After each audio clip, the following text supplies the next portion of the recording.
కొన్ని పాటలు వినిపించారు పిల్లలు. ఇంకా వారి కొరకు ప్రార్థిస్తూ ప్రభు వాక్యములో, ప్రభు బోధలో వారు ఎదుగునట్లుగా అందరి కొరకు ప్రార్థిస్తూ ఉందాం. సమయంలో దేవుని వాక్యాన్ని మనము పరిశుద్ధ గ్రంథం నుండి ధ్యానించుకుందాము. మన ధ్యాన వరుసలో ఉన్న వాక్య భాగము లేవియా కాండము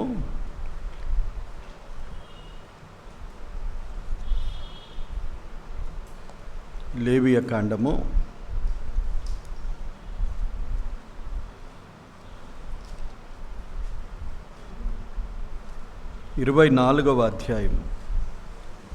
లేవియా కాండము 24వ అధ్యాయము.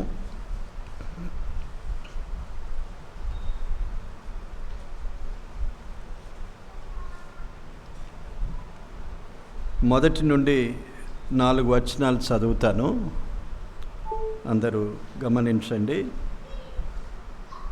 లేవియా కాండము 24వ అధ్యాయము మొదటి నుండి 4 వచనాలు.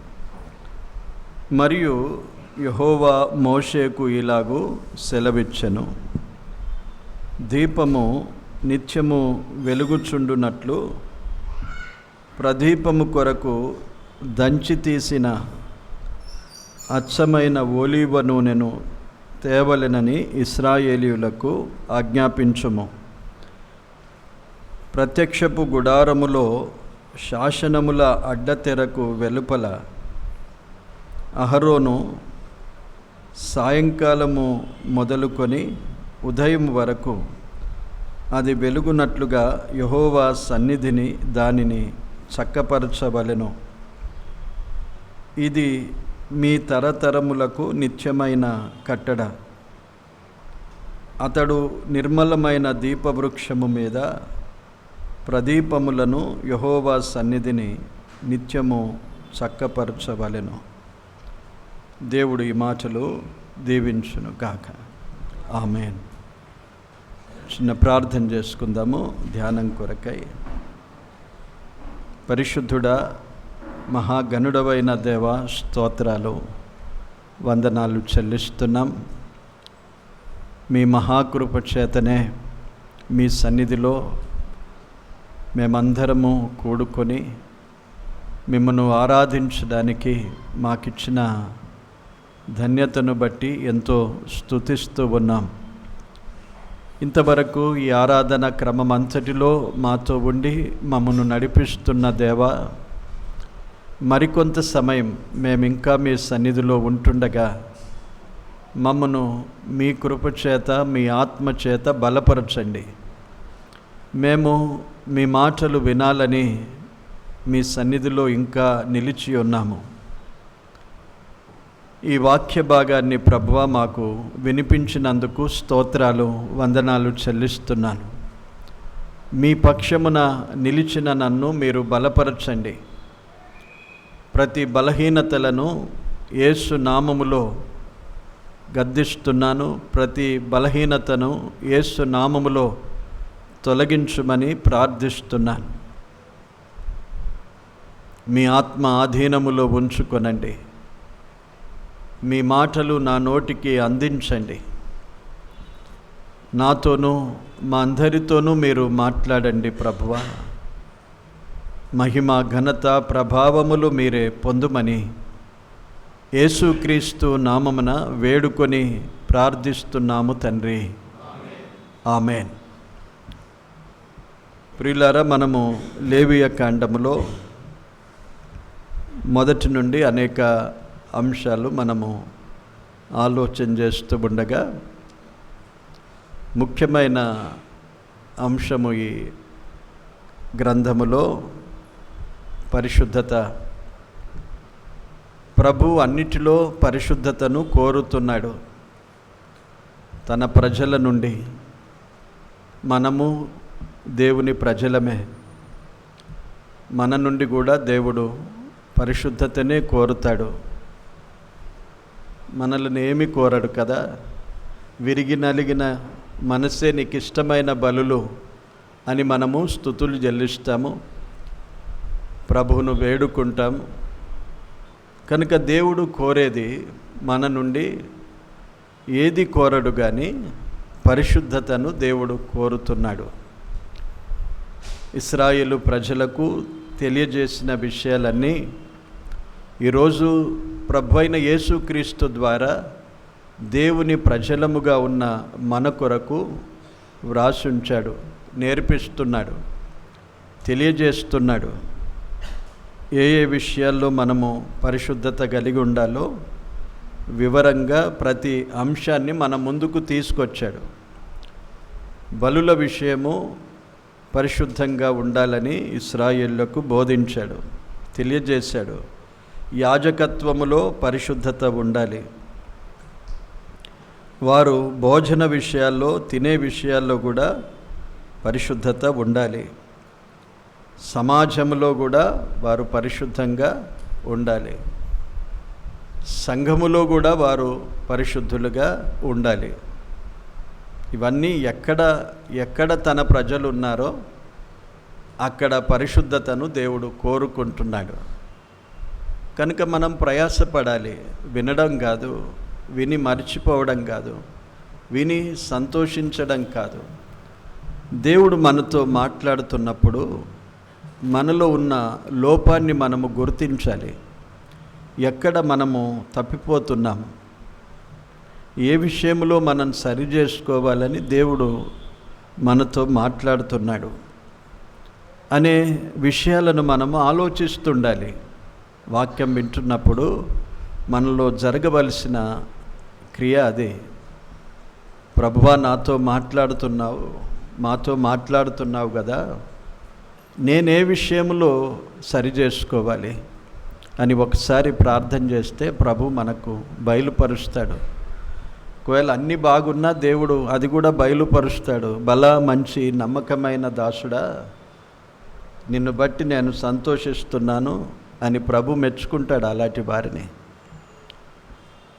కనుక మనకు మనమే తీర్మానించుకోకుండా ప్రభు సన్నిధిలో కనిపెట్టి మనం వేడుకోవాలి.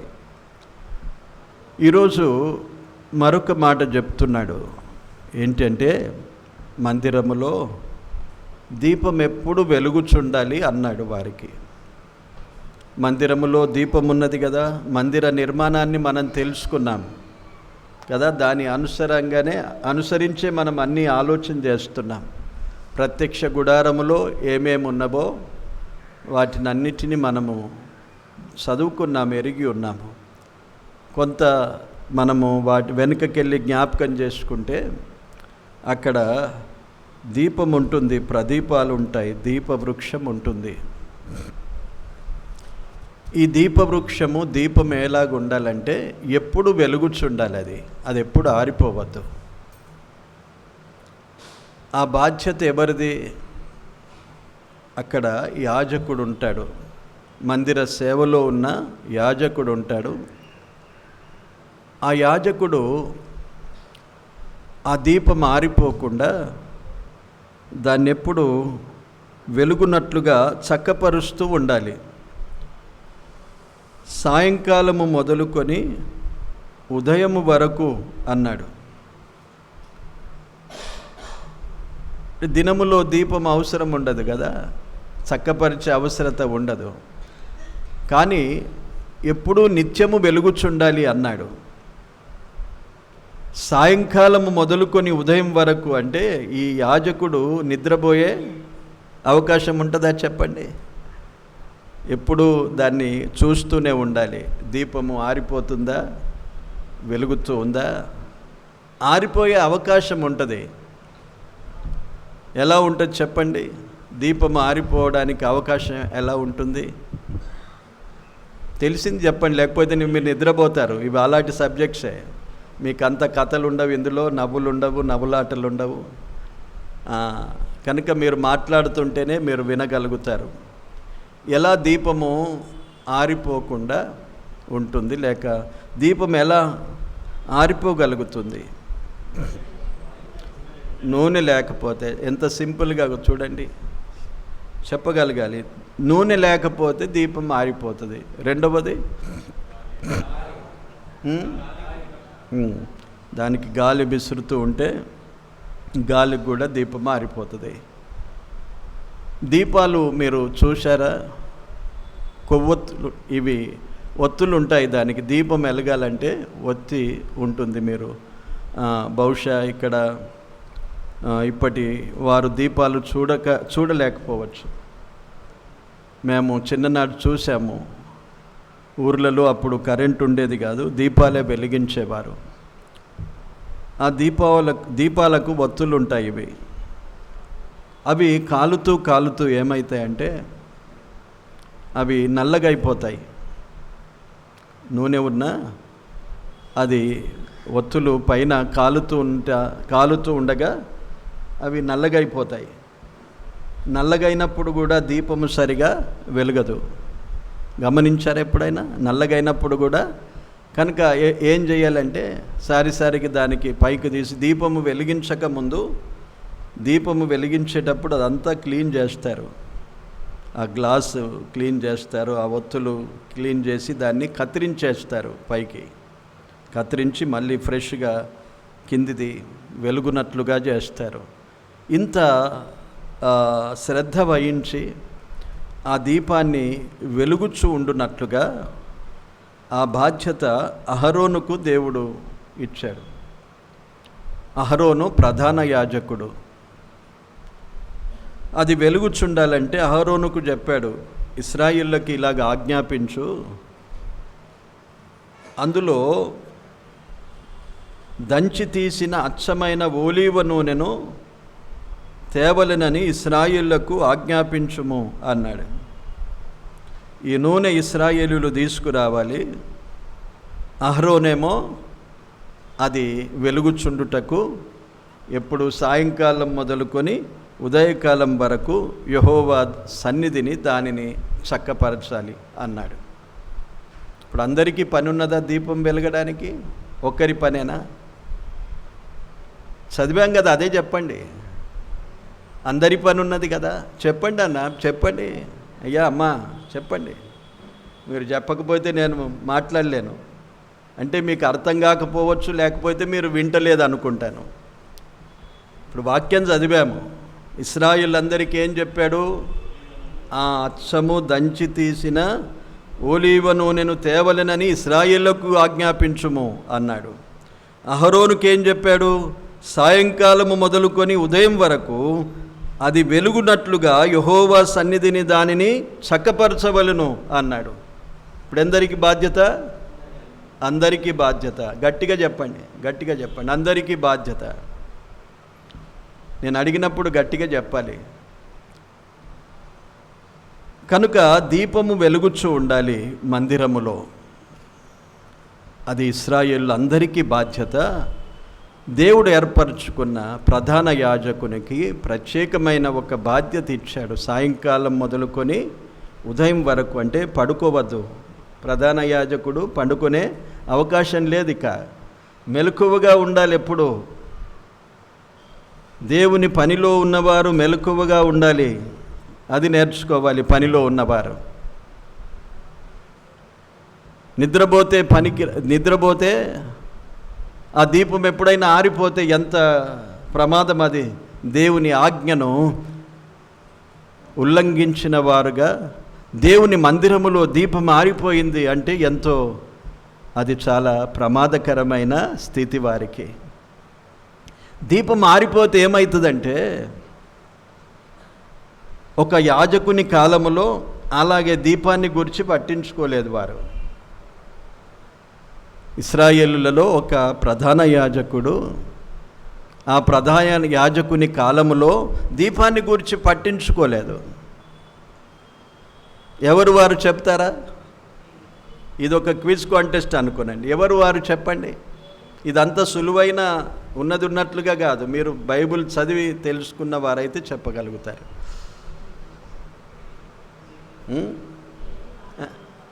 చెప్పండి అమ్మా, చెప్పండి. మీరు అందరూ మెచ్చుకుంటారు. మరి ఏలి అది నోట్లు అనుకుంటే ఎవరు అన్నారు అనేది మీరు అనుకుంటే చక్కగా అందరూ గమనిస్తారు కదా, అబ్బా ఎంత బాగా నేర్చుకున్నవారు అనుకుంటారు, మరొకరు కూడా నేర్చుకుంటారు. ఏలీ కాలములో ఏం జరిగింది? దీపమును గూర్చిన ఆలోచన లేదు. దీపము ఆరిపోకముందు అని రాయబడింది. అంటే దీపం ఆరిపోతూ ఉండే, దీపాన్ని గురించి పట్టించుకోలేదు ఆయన. దీపము నిత్యము వెలుగుచుండాలి. ఏలీ ఎలా అడుగు? స్థూలకాయుడు, ప్రధాన యాజకుడే కానీ కదలిక లేదు, కూర్చున్న చోటనే కూర్చుండాలి. యాజకుడు ఎప్పుడు కూర్చోవద్దు, ప్రత్యక్ష గుడారములో ఎప్పుడు తనకు పనే ఉన్నది. కానీ యాజకుడు ఏం చేసేవాడు? ప్రధాన యాజకుడు ఆ స్తంభము దగ్గర ఆసనం వేసుకొని చక్కగా కూర్చుండేవాడు. కనుక ఏలీ కాలములో ఇశ్రాయేలు ప్రజలు ఘోర ఓటమి కలిగింది వారికి. దేవుని ప్రత్యక్షత మానిపోయింది. దేవుడు ప్రత్యక్షత, దేవుని వాక్కు వారికి వినిపించలేదు. దీపం ఆరిపోతే ఏం జరుగుతుందంటే దేవుని వాక్కు ఉండదు. దీపము వెలుగుతూ ఉండగానే దేవుడు వారికి తన వాక్కును ప్రత్యక్షపరుస్తూ ఉంటాడు. ఏలీ కాలములో జరిగింది అలాగే. అందుకే ఏలీని దేవుడు వదిలేశాడు. మందిరములో దీపాన్ని మాత్రమే కాదు, తన కుమారులను కూడా పట్టించుకోలేదు. తన కుమారులు ఆ మందిరానికి వచ్చే వారితో చాలా విరోధంగా ప్రవర్తించారు. వారు తెచ్చిన అర్పణలను కూడా వారి కొరకే ఉంచుకున్నారు. ఇలాగ ఎన్నో విరోధమైన కార్యాలు చేసినా కుమారులను పట్టించుకోలేదు, దీపాన్ని పట్టించుకోలేదు, మందిరాన్ని పట్టించుకోలేదు. యాజకుడిగా మాత్రం ఉన్నాడు. తుదకేమైపోయాడంటే, ఎట్టి మరణాన్ని మరణించాడంటే, సమూయేలు గ్రంథములో మనం చూస్తే ఆయన మరణము చాలా వేరుగా అనిపిస్తుంది నాకు. చూడండి ఎలా మరణించాడంటే, సమూయేలు మొదటి గ్రంథము 4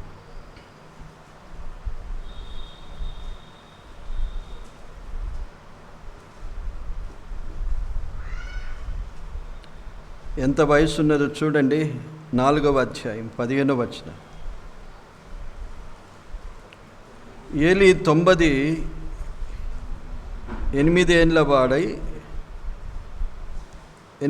వాడై ఉండెను. అతని దృష్టి మందగిల్లినందున అతని కళ్ళు కానరాకుండెను. ఆ మనుష్యుడు యుద్ధములో నుండి వచ్చిన వాడను నేనే. నేడు యుద్ధములో నుండి పరిగెత్తి వచ్చి తినని ఏలీతో అనగా, అతడు నాయనా అక్కడ ఏమి జరిగినని అడిగాను. అందుకు అతడు, ఇశ్రాయేలీయులు ఫిలిష్తీయుల ముందర నిలువలేక పారిపోయిరి, జనులలో అనేకులు హతులైరి, ఓఫ్ని ఫినెహాసు అను నీ 2 కుమారులు మృతులైరి, మరియు దేవుని మందసము పట్టబడెను అని చెప్పెను. దేవుని మందసమును మాట అతడు పలకగానే ఏలీ ద్వారము దగ్గరనున్న పీఠము మీద నుండి వెనుకకు పడి మెడ విరిగి చనిపోయాను. ఎక్కడ పడ్డాడు? వెనుకకు పడిపోయాడు, మెడ విరిగి చనిపోయాడు. ఒక యాజకుడు ఇలాగూ మరణించడం అంటే చాలా బాధకరమైన సంగతి. ఎప్పుడు వెనుకకు పడిపోతాను చెప్పండి? దాదాపు ఎప్పుడని నిద్ర భారం కలిగిన వాడై ఉంటాడు. స్థూలకాయుడు, 95 సంవత్సరాలు, కళ్ళు కనిపించవు, ఏది పట్టించుకోక ఉన్నాడు. ఆ వార్త వినగానే వెనుకకు పడిపోయాడు, మెడలు విరిగి చనిపోయాడు. ఇలాంటి దుస్థితి సంభవించింది. దీపమును గూర్చిన ఆలోచన లేదు. దేవుని పనివారికి చాలా ఇందులో మాటలు హెచ్చరికగా దేవుడు ఉంచాడు. ఆ పాఠానికి మనం వెళ్ళడం లేదు, కానీ దీపం ఎప్పుడూ వెలుగుచుండాలి దేవుని మందిరములో అని ఇశ్రాయేళ్లకు ఆజ్ఞాపించాడు. ఏలీ కాలములో ఇలాగూ జరిగింది. ఇప్పుడు మనకేంటి? మనకే దీపం ఉన్నది, ఎక్కడ వెలిగించాలి? అందుకే కొందరు ఇక్కడ దీపాలు కొవ్వొత్తులు వెలిగిస్తూ ఉంటారు. కొవ్వొత్తులు వెలిగిస్తుంటారు. అది ఉన్నది కదా, స్టాండ్ ఉన్నది వారికి.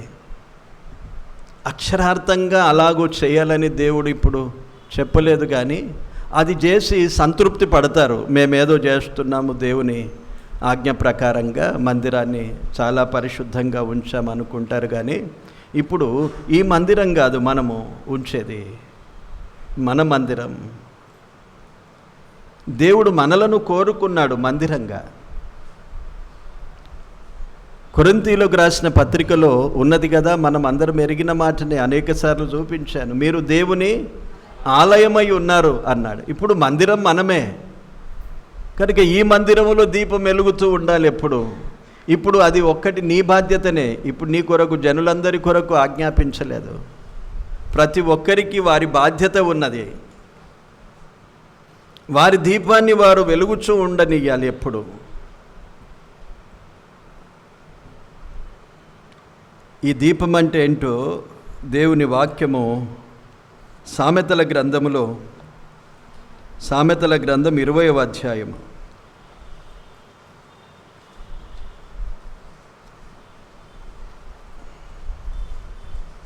సామెతల గ్రంథము 20వ అధ్యాయము 27వ వచనం. నరుని ఆత్మ యెహోవా పెట్టిన దీపము అన్నాడు కదా. అంటే మనలో ఉన్న ఆత్మ దేవుడు పెట్టిన దీపం కనుక ఈ ఆత్మను ఎప్పుడు వెలుగుచుండనియాలి. తెస్సలోనికైలకు రాసిన పత్రికలో అందుకే ఏమన్నాడంటే, ఆత్మను మీరు ఆర్పకుడి అన్నాడు. తెస్సలోనికైలకు రాసిన పత్రిక 5వ అధ్యాయం, మొదటి పత్రిక 5వ అధ్యాయము 19వ వచనం చూడండి. ఆత్మను ఆర్పకుడి అన్నాడు. ఈ ఆత్మ దీపము, దేవుడు పెట్టిన దీపము అన్నాడు. నశించిపోచున్న మన ఆత్మను దేవుడు వెలిగించాడు తన ఆత్మ ద్వారా. ఆరిపోవుచున్న మన ఆత్మ దీపమును దేవుడు ఏం చేశాడు? వెలిగించాడు. ప్రభువైన యేసుక్రీస్తు యోహాను సువార్త 1వ అధ్యాయములో ఉన్నది. యోహాను సువార్త 1వ అధ్యాయములో ఏమనున్నది చూడండి. నిజమైన వెలుగు ఉండెను అన్నాడు. అది లోకములోనికి వచ్చుచు ప్రతి మనుష్యుని వెలిగించుచున్నది అన్నాడు. కనుక యేసు ప్రభు ద్వారా వెలిగించబడిన దీపాలం మనం ఇప్పుడు.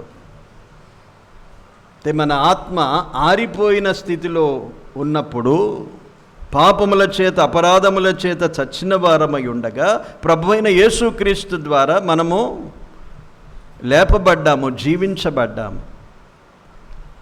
చచ్చిపోయిన మన ఆత్మ లేక ఆరిపోయిన మన ఆత్మ దీపాన్ని ప్రభువైన యేసుక్రీస్తు తన ఆత్మ ద్వారా వెలిగించాడు. ఇప్పుడు మనలో ఉన్నది ఆయన ఆత్మ దీపము. మీలో ఉన్నవాడేంటి చెప్పండి, కంప్లీట్ చేయండి. లోకములో ఉన్నవానికంటే గొప్పవాడు. మనలో ఉన్న ఆత్మ దీపము అది వెలుగుచూ ఉంటేనే మంచిది. ఆరిపోయిన దీపాలు ఉన్నాయా? ప్రమాదం ప్రియులారా. అపోస్తలుల కార్యం 20వ అధ్యాయములో ఒక గదిలో అనేక దీపములుండెను అన్నాడు.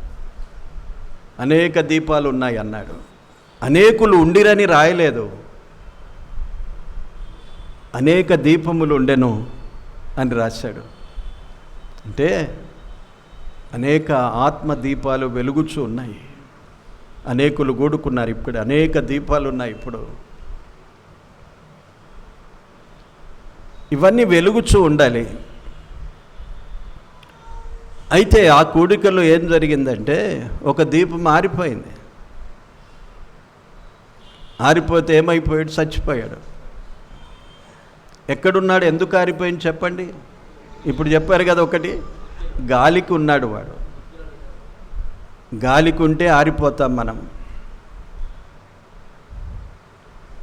దీపము ఆరిపోయే ఒక అవకాశం ఏంటంటే గాలికి మనం కూర్చొని గాలికి తిరుగుతూ ఉంటే నా దీపం ఎప్పుడు వెలుగుతూ ఉండాలనుకుంటే వెలుగుతుందా చెప్పండి? గాలికి తిరుగుతాం మనం.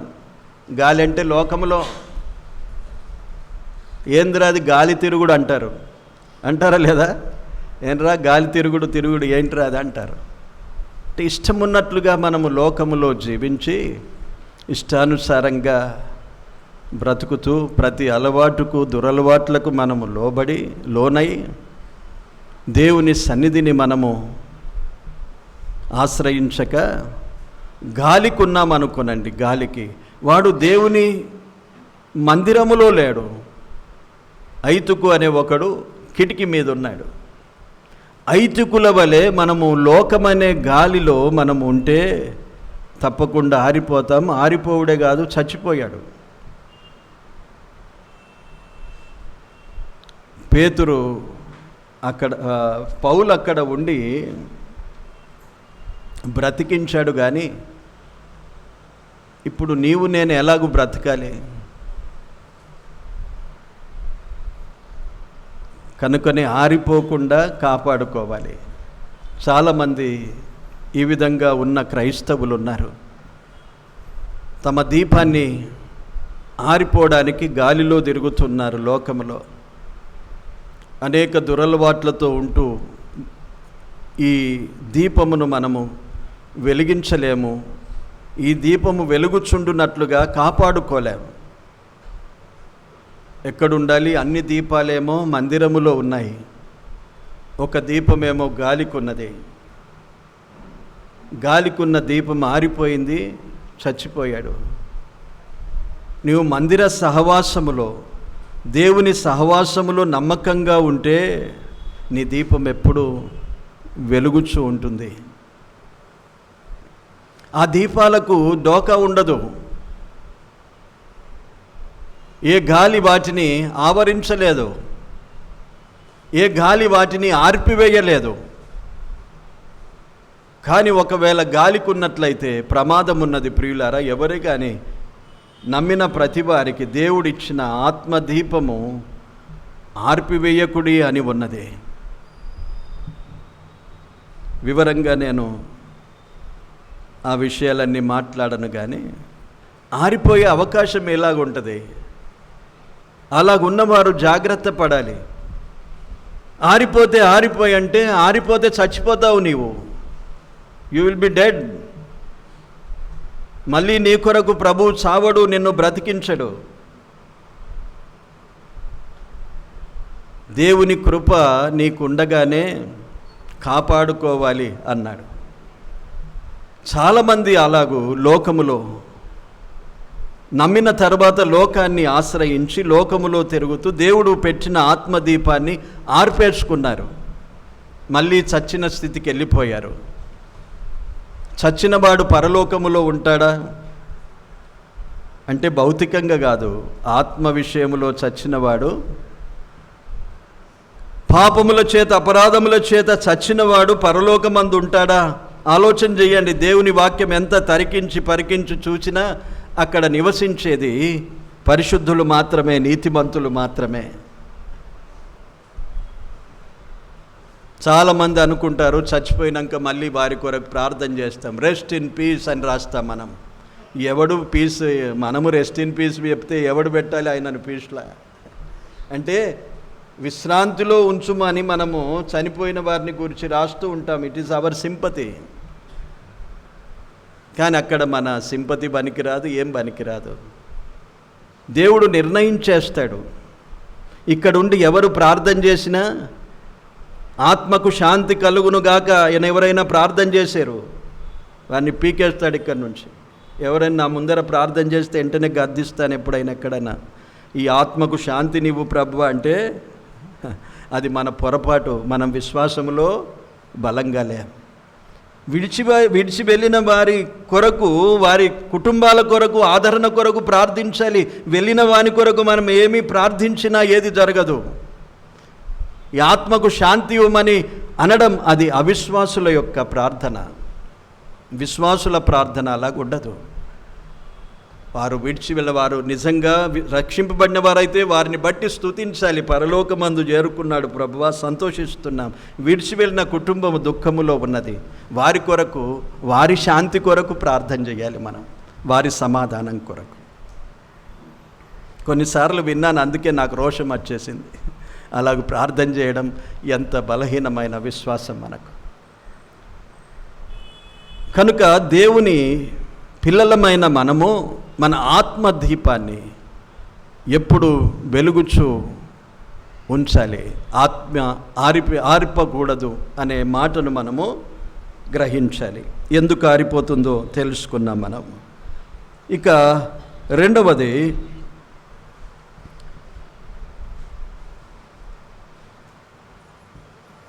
లూకాసు వార్త 12వ అధ్యాయములో ఒక మాట చదువుకుందాం. చూడండి, లూకాసు వార్త 12వ అధ్యాయం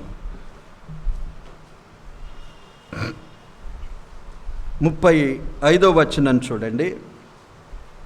మీ నడుములు కట్టుకొని యుండుడి, మీ దీపములు వెలుగుచుండనీయుడి అన్నాడు. ఇవి ప్రభు పలికిన మాటలు. అక్కడేమో ఆత్మను ఆర్పనీయకుడి అన్నాడు కదా, ఆర్పివేయకూడదు అన్నాడు. ఆర్పివేసే అవకాశము, ఆరిపోయే అవకాశము ఎప్పుడు ఉంటుందో మనము ఆలోచన చేసాం. ఒక దీపం ఆరిపోయింది, ఎలా ఆరిపోయిందో మనం ఆలోచన చేశాం. వాడెక్కడున్నాడు? కిటికీలో ఉండడం, గాలికి ఉండడం, ఆరిపోయింది ఆ దీపం. ఇప్పుడు దీపాలు వెలుగుచుండనీయుడి అన్నాడు. వెలుగుచుండాలంటే ఏం చెయ్యాలి మరి? మన దీపాలు ఎప్పుడు వెలుగుచుండాలి. అది ప్రభు చెప్పాడు ఇక్కడ. ప్రభు పలికిన మాటలే 12వ అధ్యాయములో, మీ దీపములు వెలుగుచుండనీయుడే.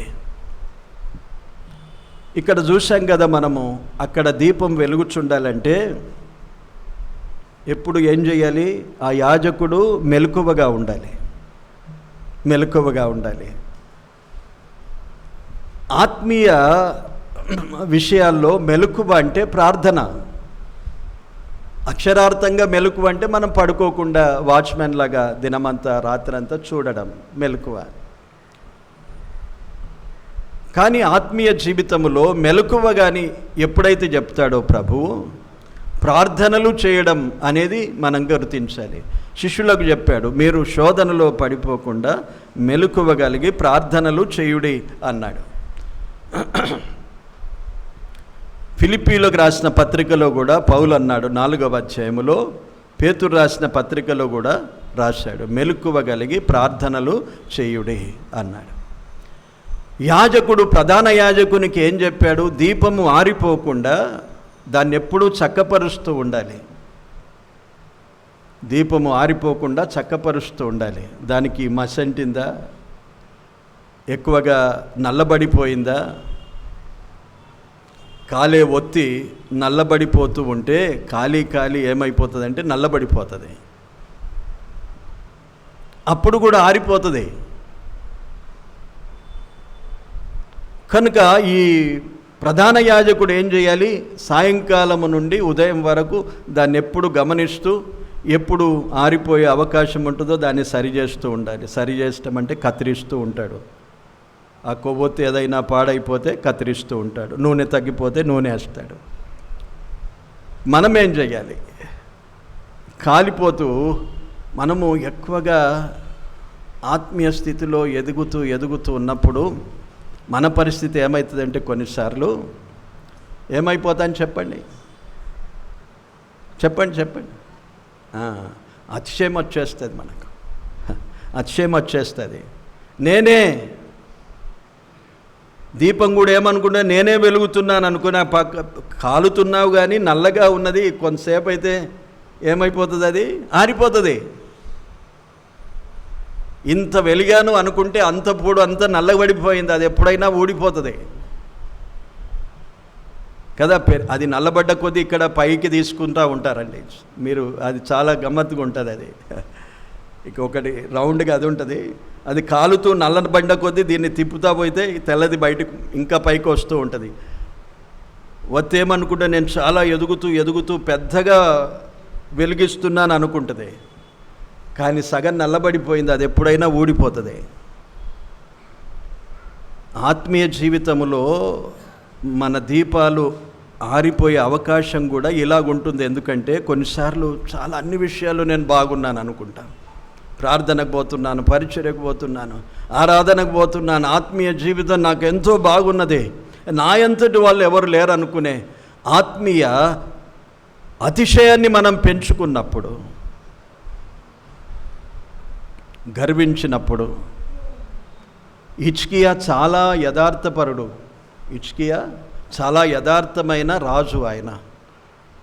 ఆయనను గురించి ఎక్కడ ఏమీ విరోధంగా రాయబడలేదు, నెగటివ్గా ఏమి రాయబడలేదు. కానీ చదువుతూ ఉండండి. హిజ్కియా రాజు ఒక కురుపు పుట్టింది, చనిపోతాడు. ప్రార్థన చేశాడు, అయ్యా ఈ బాగు చెయ్యయ్యా, నాకు నా యథార్థతను చూడు, నేను ఎంత పవిత్రంగా పరిశుద్ధంగా నీ కొరకు నమ్మకంగా జీవిస్తూ పరిపాలన చేస్తున్నాను, ఇంత త్వరగా నన్ను తీసుకుంటావా అనుకున్నాడు. ఏడ్చాడు, ప్రార్థన చేశాడు, నా యథార్థతను చూడమన్నాడు. దేవుడు వెంటనే అవును అనుకున్నాడు. 15 సంవత్సరాల ఆయుష్ పొడిగించాడు. అంతటి మంచి వ్యక్తి ఆయన. 15 సంవత్సరాలు ఆయుష్ పొడిగించాడు. కానీ ఇప్పుడు ఏమనుకొని ఉండొచ్చు, నేను ప్రార్థన చేస్తే దేవుడు నాకు 15 సంవత్సరాల ఆయుష్నిచ్చాడు అనుకొని ఉంటాడు కదా. నేను ప్రార్థన చేస్తే ఇది జరిగింది, అది జరిగింది, నేను ప్రార్థన చేస్తే నా రోగమే పోయింది, నా రోగం కాదు ఇంకా అనేకుల రోగాలు పోయినాయి. ఇదేంటంటే ఆత్మీయమైన అతిశయము, గర్వం. అది నేను అనుకోవడం, నేను చేశాను కనుక నాకు చెప్పాడు డాక్టర్, ఇంకా 10 సంవత్సరాలు బతుకుతావు నువ్వు, ఇంకా 20 సంవత్సరాలు బతుకు, ఏం డోకలేదు నీకు. ఏమొచ్చేస్తుంది? వచ్చేస్తాయి. నీ ప్రార్థన వలన ఎక్కడైనా ఎవరైనా నాకు మేలు జరిగింది అయ్యా నీ ప్రార్థన చేస్తే అంటే ఉప్పొంగిపోతా. ఆత్మీయ గర్వము ఆ హిజ్కియా రాజును ఏం చేసినా, హృదయమందు గర్వించను అని వ్రాయబడింది. ఒకటే మాట ఉన్నది అతనికి. వేరుగా ఒక మాట చూడాలంటే అతని చరిత్ర అంతట్లో అతడు హృదయమందు గర్వించను అని ఉన్నది. దాని ఫలితంగా చాలా ప్రమాదం ఎదుర్కొన్నాడు. దేవుడు అంత చక్కగా ఆరోగ్యాన్ని ఇచ్చాడు, 15 సంవత్సరాలు ఆయుష్ పెంచాడు. ఇక దేవునితో నాకు పనేమనుకున్నాడు. బబులోను రాజు వచ్చినప్పుడు ప్రతిసారి దేవుని దగ్గర ఉత్తరాలు విప్పి ప్రార్థన చేసినవాడు. హిజ్కియా ఏం చేశాడు? చూసారా, సిరియా రాజు పంపితే ఆ ఉత్తరాలు విప్పి దేవుని సన్నిధిలో పెట్టి మందిరానికి వెళ్ళి ఆ ఉత్తరాలను విప్పి ప్రార్థన చేసినవాడు. ఇప్పుడు బబులోను నుండి కొందరు వస్తే దేవుణ్ణి అడిగేదేమీ లేదు నాకు. ఇప్పుడు ఎందుకు 15 సంవత్సరాలు ఆయుష్ పొడిగించుకున్నాను, నేను దేవుని ఏమి అడిగేది ఉంటుంది, నేను చేసేదంతా కరెక్ట్ అనుకుంటాను. నేను చేసేదంతా కరెక్టే. అలా గర్వించాడు. బబులోను నుండి వచ్చిన వారందరికీ దేశమంతా చూపించాడు. అక్కడ గర్వించినట్లుగా దేవుడు తెలియజేశాడు.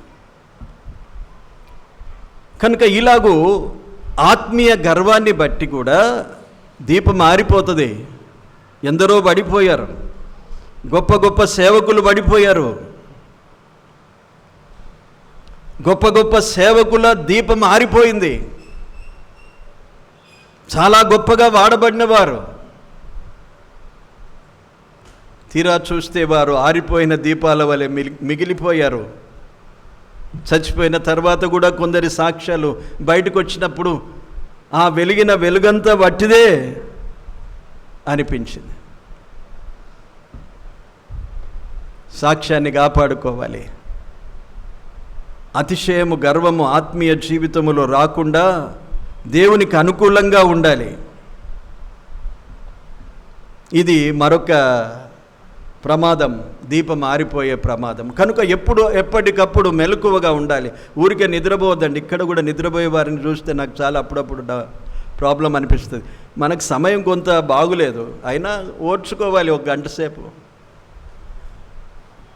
ఇది పడుకునే సమయం మనకు ఇంటిలో ఉంటే, కానీ 1 గంట సేపు మనం అందుకే మాట్లాడుతూ ఉండాలి, ఏదైనా అడిగినప్పుడు చెప్తూ ఉండాలి. ఇలాగూ మనము దేవుని సన్నిధిలో అతిశయించకుండా మెలకువతో ప్రార్థనలు చేస్తూ ఉండాలి. సాయంకాలం మొదలుకొని ఉదయం వరకు, అంటే రాత్రి చాలా ప్రమాదం. ఎవరిని మృంగుదునా అని తిరుగుచూ ఉన్నవాడు అపవాది. వాని పని ఎప్పుడంటే చీకటిలోనే వాని పని జరుగుతుంది. ఆ కాలములోనే, ఈ లోకం ఇప్పుడు చీకటి కాలం, ఇది అపవాది తిరుగుతున్న సమయం. మనం ఇలాగ అజాగ్రత్తగా ఉంటే అపవాది మనలను ఈ విధంగా పడగొడతాడు, మన దీపాన్ని ఆర్పేస్తాడు. కనుక మెలకువగా ఉండి ప్రార్థనలు చేయాలి. మన ఆత్మ దీపము వెలుగుచూ ఉండాలంటే ప్రార్థనలు చేయుచుండాలి. ప్రార్థన జీవితం ఎలాగున్నదో ఆలోచన చేద్దాం. దినములో ఒకసారి ప్రార్థన చేసి సరిపోతుంది అనుకుంటే అది మామూలు ప్రార్థన. అది అపవాది లెక్కించడే, రోజు చేస్తావు చేసుకోపో, పొద్దున్న చేసుకో, రాత్రి చేసుకో, ఏం పర్వాలేదు, పడుకుంటప్పుడు కూడా చేసుకో అని. ఆ ప్రార్థనతో నాకేం పెద్ద పని లేదు.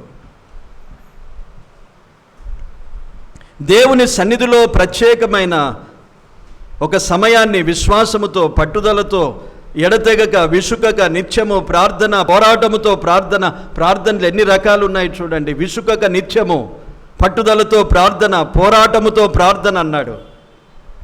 ఏ ప్రార్థన చేస్తున్నాను చెప్పండి? పట్టుదలతో చేస్తున్నామా? పోరాటముతో చేస్తున్నామా? విసుకకుండా చేస్తున్నామా? చెప్పండి. విసుకొచ్చేస్తుంది ప్రార్థన కొన్నిసార్లు. పోని ఇప్పుడు టైం లేదు, పని పండుకుందాం, రేపు చూసుకుందాం అంటారు. అది విసుకు. దేవుని సన్నిధిలో ప్రార్థన లేనిది మన దీపాన్ని, మన ఆత్మదీపాన్ని వెలుగుచూ ఉండనియలేం. ప్రార్థన ఒకటి. ఇప్పుడు ప్రజలందరికీ ఒకటి చెప్పాడు, అచ్చము ఓలివ దంచి తీసిన నూనె తీసుకురావాలన్నాడు. అక్కడ ఒక మాట గమనించండి, ప్యూర్ ఓలివ నూనె, ప్యూరిటీ అన్నాడు అక్కడ. అచ్చము దంచి తీసిన ఓలివ నూనె. ఇది దేవుని సత్యాన్ని, దేవుని వాక్యాన్ని చూపించేది మన జీవితంలో. అక్కడ అక్షరార్థంగా నూనెను చూపించే విషయం అదే. ఆ నూనె కూడా కల్తీ ఉండదు. కల్తీ నూనె ఉంటే ఏమవుతుంది చెప్పండి? మీకు చాలా తెలుసు. కల్తీ నూనె ఉంటే, ఈ వెహికల్స్ నడిపించే వారికి కూడా తెలుసు, కల్తీ నూనె వేసినారనుకోనండి, కొన్ని పెట్రోల్ పంపులకు ఖచ్చితంగా ఆ పెట్రోల్ పంప్కి వెళ్తారు, ఎందుకంటే ఇక్కడ ప్యూర్గా ఉంటుంది. కొన్ని పెట్రోల్ పంపులో వారు ఏం చేస్తారు, కలిపేస్తారు, మధ్యలోనే బండి ఆగిపోతుంది. ఏమైందిరా అని ఎంత చేసినా మనకు అర్థం కాదు. నూనె అవుతున్నది కానీ బండి ఆగిపోయింది. కల్తీ నూనె ప్రభావం అదే. కల్తీ నూనె వేసినావు అనుకోనండి, చక్కగా వెలుగదు. వెలుగుచున్నట్లుగానే అనిపిస్తుంది కానీ వెలుగదు చక్కగా. అకస్మాత్తుగా ఎప్పుడైనా ఆరిపోగలుగుతుంది. చెప్పలేము ఎప్పుడు ఆరిపోతుందో. వెలిగినంతసేపు వెలుగుతుంది, ఆరిపారే. నూనె నిండా ఉన్నది, ఎందుకు ఆరిపోయిందని సారికి దాన్ని మనం చక్క చేసినా దెర్ ఈజ్ నో యూస్. మళ్ళీ వెలుగుతుంది, మళ్ళీ ఆరిపోతుంది, మళ్ళీ వెలుగుతుంది, మళ్ళీ ఆరిపోతుంది. అచ్చమైన ఖచ్చితమైన వాక్య సత్యములో లేని వారి దీపాలు కూడా ఇలాగూ ఏమవుతాయంటే వెలుగుతూ ఉంటాయి, ఆరిపోతూ ఉంటాయి, వెలుగుతూ ఉంటాయి, ఆరిపోతూ ఉంటాయి. ఒక్క వాక్యమందు నిలువరు, ఒక్క సత్యమందు నిలువరు. నానా విధమైన బోధలు, నానా విధమైన వాక్యాలు ఇప్పుడు విరివిగా అపవాదే జల్లించేశాడు విత్తనాలు. మీరు వాక్యాన్ని విత్తే జల్లించే అవసరం లేదు, ఇప్పుడు నేనే వాక్యాన్ని విత్తుతాను అనుకుంటున్నాడు వాడు. ఎందుకంటే వాక్యం వానికి కూడా తెలుసు. అపవాది విత్తే వాక్యము అపవాది దగ్గర కూడా ఉన్నది. ప్రభుతో మాట్లాడాడు, వాక్యమే మాట్లాడాడు. అపవాది మాట్లాడా వాక్యం చెప్పండి? అపవాది మాట్లాడేది రక్షణ సువార్త, నిత్య జీవము కొరకు మాట్లాడాడు. అపవాది విత్తే వాక్యం ఏంటంటే అనుకూలమైన వాక్యాలు, ప్రాస్పెరిటీ. నీకు లోకములోనే బాగున్నది, లోకములోనే సంతోషంగా ఉంటావు. There is no need of heaven for you. ఇక్కడే సంతోషించు, తినుము, త్రాగుము, సంతోషించుము, ఏమీ పర్వాలేదు. నీ రోగం బాగవుతుంది, నీకు సమృద్ధి జరుగుతుంది. ఈ వాక్యాలు పట్టుకో, అంతే చాలు. నీకెందుకు రక్షణ సువార్త? యేసు ప్రభు సిలువను గురించిన వార్త నీకెందుకు? నీవు ఇక్కడ బాగుంటే సరిపోదా? ఇలాంటి కల్తీ నూనెలు,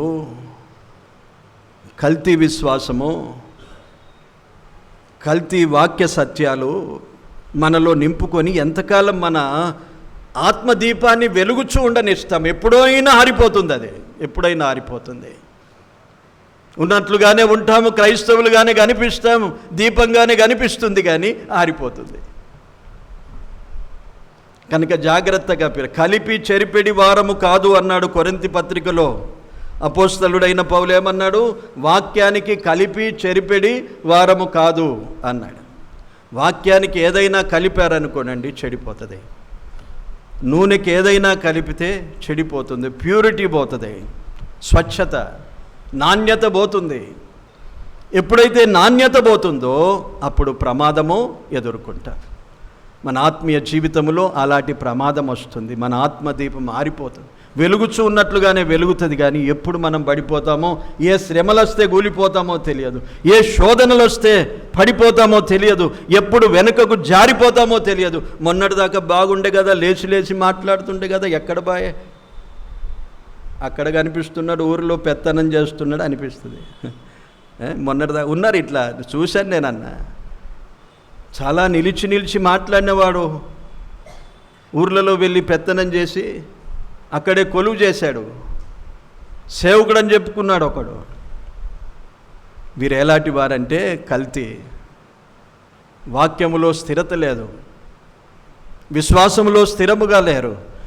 అందుకే పౌలు చాలా హెచ్చరించాడు వాక్యమును గూర్చి, స్థిరతను గూర్చి, వాక్య సత్యాన్ని గూర్చి. పత్రికలు అన్నిటిలో రాశాడండి, అన్నిటిలో రాశాడు. ఎప్పుడైనా ప్రభు చిత్తమైతే ఆ బోధను మనము ఆలోచన చేద్దాం. వాక్య సత్యములు.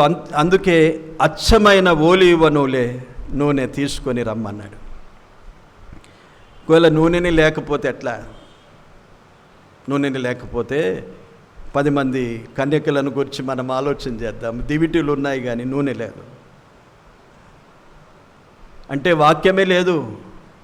రక్షింపబడ్డ దివిటీలు ఉన్నాయి, మనకు దీపం ఉన్నది, కొంతసేపు వెలుగుతున్నది, కానీ వాక్యము నూనె నింపడం లేదు, మెలకువ లేదు. ఎప్పటికప్పుడు నూనె ఉన్నదా లేదా చూసుకోవాలి. ఆ 10 మంది కన్యకల్లో 5 నూనెను గూర్చిన ఆలోచన లేదు, ఇప్పుడు వెలుగుతున్నాయి కదా సరిపోతుంది అనుకున్నారు. ప్రభు రాకడ వరకు నేను నిలవాలి అనే ఆలోచన ఈరోజు క్రైస్తవులకు ఉందా? క్రైస్తవులు కూడా చాలామంది ఏమనుకుంటారంటే, ప్రభు వస్తాడంటారు, ఎప్పుడు వస్తాడు, ఏమొస్తాడు పోనీ అనుకునేవారు లేరా?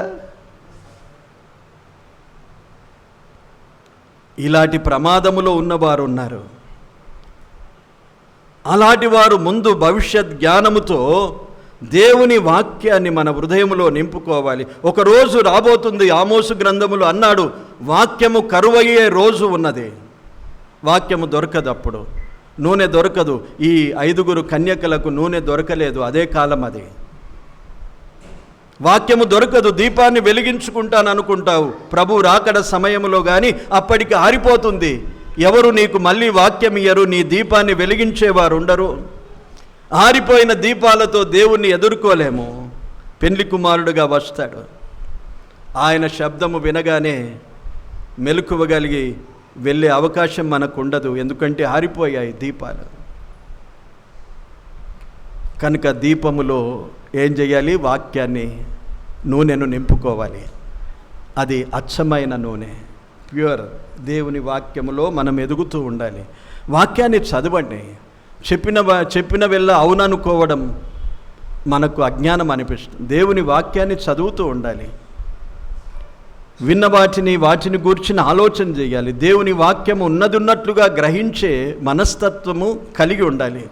ఎవరో పెద్దవారు చెప్తున్నారు కనుక అదే కరెక్ట్ అయి ఉంటుంది అనుకోవడం సరిగా ఉండదు. దేవుని వాక్యమే అన్నిటికంటే పెద్దది. చెప్పేవానికంటే పెద్దది దేవుని వాక్యమే. చెప్పేవాడు కాదు పెద్దవాడు. ఎంత బోధకుడైనా వాక్యము కంటే చెప్పేవాడు గొప్పవాడు కాదు. చెప్పేవాడు ఎంత గొప్పవాడైనా వాక్యమే గొప్పది. ఈ వాక్యాన్ని మనం ఎరగాలి. ఈ వాక్యాన్ని మన హృదయంలో నింపుకోవాలి. మన దీపం ఎప్పుడూ ప్రజ్వలిస్తూ ఉండాలి. ఒక మాట చూపించి నేను ముగిస్తాను. ఫిలిప్పీ పత్రికలో, ఫిలిప్పీ పత్రిక 2వ అధ్యాయం 16వ వచనం. అట్టి జనము మధ్యను మీరు జీవవాక్యమును చేతపట్టుకొని లోకమందు జ్యోతుల వలె కనబడుచున్నారు. అందువలన నేను వ్యర్థముగా పరుగెత్తలేదనియు నేను పడిన కష్టము నిష్ప్రయోజనము కాలేదనియు క్రీస్తు దినమున నాకు అతిశయ కారణము కలుగును అన్నాడు. ఎవరిని గూర్చి అన్నాడు? పౌలు ఫిలిప్పీ సంఘస్థులను గూర్చి ఎంత గొప్పగా చెప్పాడు చూడండి. వారు జీవవాక్యమును చేతపట్టుకొని జ్యోతుల వలె కనబడుతున్నారు అన్నాడు. ఆల్రెడీ వారు వెలుగు కనిపిస్తూ ఉన్నది. క్రీస్తు దినం వరకు అది జరుగుతూ ఉంటుంది. అప్పుడు నాకు అతిశయం ఉంటుంది అన్నాడు. ఎందుకంటే వారికి నేర్పించినవాడు, వారిని రక్షణలోనికి నడిపించినవాడు. అప్పుడు అతిశయ కారణం, ఇంతమంది జ్యోతులతో ప్రభువుని ఎదుర్కొంటున్నారు. అలాగూ మనం కూడా ఈ జీవవాక్యాన్ని ఎప్పుడు మన హృదయములో, మన చేతిలో, ద్వితీయోపదేశకాండము 6వ అధ్యాయములో రాశాడు. చేతికి పెట్టుకోమన్నాడు, బాసింగముగా పెట్టుకోమన్నాడు, నీ హృదయములో ఉంచుకోమన్నాడు వాక్యము. ఎక్కడ చూసినా దేవుని వాక్యముతో నింపబడాలి. అది అప్పుడు జ్యోతుల వలె మనం వెలుగుచూ ఉంటాం. అర్థమైందా? దీపము వెలుగుచుండాలి. దేవుడి మాటలు దీవించును గాక. ఆమేన్. ప్రార్థన చేసుకుందాం. పరిశుద్ధుడవైన మా తండ్రి, ఘనమైన మీ నామాన్ని స్తుతిస్తున్నాం ప్రభువా. దీపము నిత్యము వెలుగుచుండాలని మీరు సెలవిచ్చారు. ఆ రోజు ప్రత్యక్ష గుడారములో ఆ దీపం ఆరిపోయింది. ఆ కాలములో ఇశ్రాయేలు ప్రజలు ఓటమి ఎదుర్కొన్నారు. మందసం పట్టబడింది. యాజకుడు చచ్చిపోయాడు, కుమారులు చచ్చిపోయారు. అంతా వ్యర్థమైపోయింది. ఈనాడు మాకు నేర్పించిన పాఠం, ఒకడు తన దీపాన్ని ఆర్పేసుకున్నాడు, వాడు పడి చచ్చిపోయాడు. ఈ ప్రమాదాలన్నీ మేము గమనించాం ప్రభువా. ఈ మా ఆత్మదీపాన్ని ఎప్పుడు వెలుగుచుండనీయుడి అన్నావు ప్రభువా. ఎలాగూ వెలుగుచుండనీయాలో వివరంగా మాతో మాట్లాడావు. మేమందరము గ్రహించాము. ఎవరైనా గ్రహించని వారుంటే వారికి నేర్పించండి ప్రభువా. అందరూ తమ తమ దీపాలను వెలుగుచుండునట్లుగా కాపాడుకోవడానికి కృపను అనుగ్రహించండి. ఎన్నో విధాలుగా ఆరిపోయే అవకాశం ఉన్నది. జాగ్రత్త పడే కృపను మాకు అనుగ్రహించండి. మహిమ, ఘనత, ప్రభావములు మీకు చెల్లిస్తున్నాం. చేరి వచ్చిన వారందరినీ దీవించి ఆశీర్వదించమని. ఇప్పుడు తిరిగి వెళ్ళే ప్రయాణాలు, దూర ప్రయాణాలు చేసి వచ్చారు ప్రభువా. మళ్ళీ ప్రయాణాల్లో వారికి తోడై ఉండండి, క్షేమంగా నడిపించండి, దీవెనలతో పంపండి ప్రభువా. మరొకసారి కలిసి స్తుతించే కృపను మాకు అనుగ్రహించమని వేడుకుంటున్నాం. ముగించిన తర్వాత స్నాక్స్ ప్రభువా. విశాల్ సమృద్ధి వారి కుటుంబ పక్షాన తీసుకొచ్చారు.